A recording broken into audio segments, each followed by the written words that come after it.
অথচ এই বর্ষবরণ নামে, তারপরে বৈশাখের নামে পান্তা ভাত খাওয়া আর ইলিশ মাছ খাওয়া, এরপরে 21শে ফেব্রুয়ারির নামে, 16ই ডিসেম্বর নামে, এই দিবস নামে, ওই দিবস নামে, যে অসংখ্য দিবস পালন করার নামে লক্ষ লক্ষ টাকা ধূলিসাৎ করে দিচ্ছি আমরা বাংলাদেশ থেকে। অথচ সেই টাকাগুলো যদি সৎ পথে সঠিক জায়গায় ব্যয় করতাম, তাহলেই আমাদের এই দেশটা, আমাদের এই বাংলাদেশটা প্রকৃতপক্ষেই ডিজিটাল বাংলায় রূপ দিত। আজকে আমাদের এই দেশটা শুধু মুখ দিয়ে বলি ডিজিটাল বাংলাদেশ, অথচ এই যে তানোরে একটি ছোট্ট ছেলে, 2 বছরের ছেলে আমাদের কারো অজানা নয়।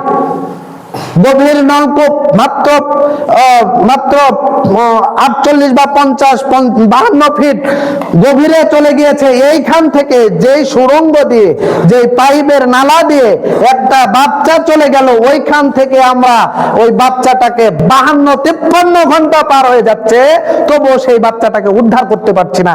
এর নাম আপনি বলছেন বাংলাদেশ, ডিজিটাল বাংলাদেশ। আপনি রাখেন ওই ডিজিটাল বাংলাদেশ।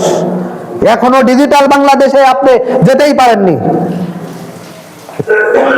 সম্মানিত উপস্থিতি, যারা সুন্দর করে গবেষণা করে 2014 সালে এইরকম আরেকটি ঘটনা ঘটেছিল, 220 ফুট গভীর থেকে ঢাকা বিশ্ববিদ্যালয় না কোন জায়গার ছেলেরা গবেষণা করে একটি প্রযুক্তি তৈরি করেছিল, কয়েক মিনিটের মধ্যে ওই 220 বা 22 ফুট নিচ থেকে বাচ্চাকে উদ্ধার করেছিলেন, কিন্তু মৃত।